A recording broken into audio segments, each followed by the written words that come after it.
recent, though, tiny acknowledgement that it's the Obama website that's broken. That's the problem. Just fix it. Fix the website. That's the ticket. Don't worry, people's government says now they've called in the best and the brightest to fix the website. Good Lord, a broken website? I don't give a flying flip about a malfunctioning website. That is just another distraction. It is a de minimis fix, is what you'll find with working on a broken website. That does nothing to address the far left's stifling, strangling, shackling agenda on America. Don't give a rip about those website fixer-uppers sent in to save the day for Obama. Again, it's just a distraction. The best and the brightest, so he says, will fix it. Hey, supposedly the best and the brightest have been calling the shots for quite a long time now. And where has that gotten you? Well,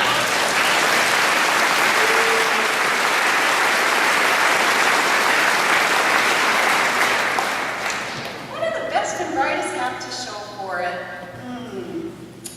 Poverty's aggressively on the rise in this land of plenty. And unemployment is still ticking up, and shuttered businesses, shuttered cities. Record number of Americans simply giving up and no longer even bothering to look for work anymore.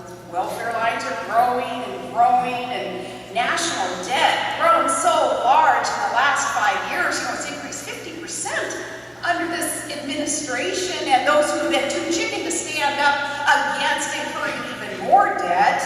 But that debt that's rising, growing so large that our kids and our grandkids are never going to be able to pay it back. No matter how they spin it, those Orwellian, double-speaking words that we hear so often today, the economy is still miserable, and with every overreaching, inefficient, and ineffective big government solution that the Church of Big Government imposes, folks, our freedoms fade. Should we have faith in it when it clearly doesn't have faith in us? Now, that church, you have to ask yourself, does it care about you? Or does it have faith in your ability and your right to govern yourself based on your priorities? That church that is now so arrogant that it believes it can spy on its citizens and lie and block our participation in a democratic process within our republic. I think that truly we should not have faith in it because it does not have faith in us, and things must change. And friends, there is an implicit warning in those words of John Adams. Our Constitution, wholly inadequate to any besides moral and religious people. He said that as a warning. He warned us our liberty depends on a moral character because an immoral and indifferent people fall prey to unscrupulous leaders. Those who would ignore the Constitution in favor of their own fundamental transformation agenda.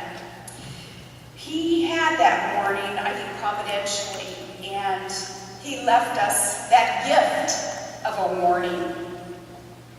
Leaders who would enrich themselves and their cronies while the nation goes bankrupt. Leaders who would exempt themselves from the laws that they force on the rest of us. That's dictatorship.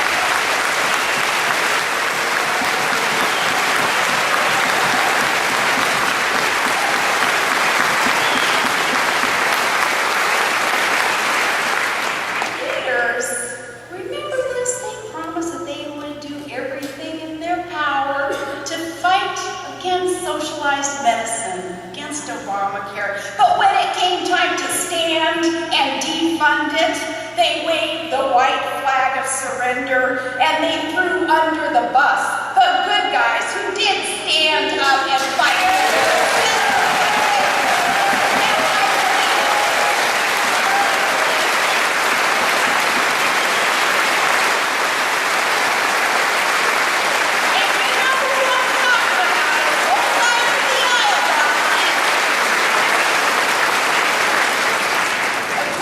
along with your supporters now, though, especially the Democrats running in red states. They're running for re-election and they're running for political cover.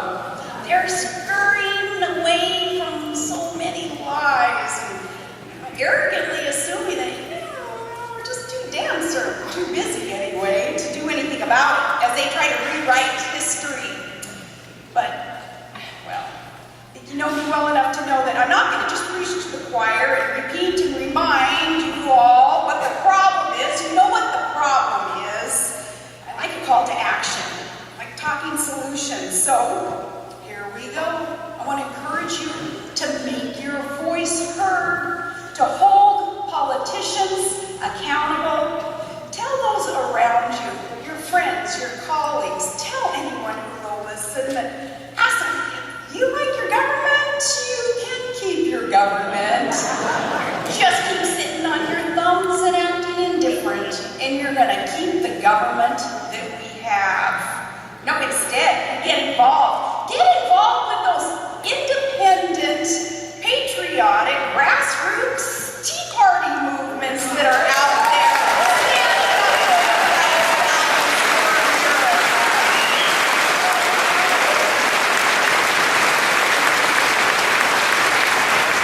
You know what kind of cracks me up? Some of these Republicans act a little bit embarrassed about the Tea Party movement, not understanding how independent it is, without titles and organization and, and these inside battles for positions. It truly is a grassroots, independent movement. And some of these Republicans would kind of, when it's convenient, shy away from any association with the Tea Party. That says a lot. So keep your eyes and ears open for those who would hesitate to embrace what the Tea Party movement's all about. Remember what Tea Party, the acronym, what it stands for, what it stood for at the very beginning. Taxed enough already. What is so wrong and radical about recognizing that we are taxed enough already, and that it's the Constitution that needs to be followed? That's the blueprint that leads us towards a more perfect union. What the heck is so radical about that?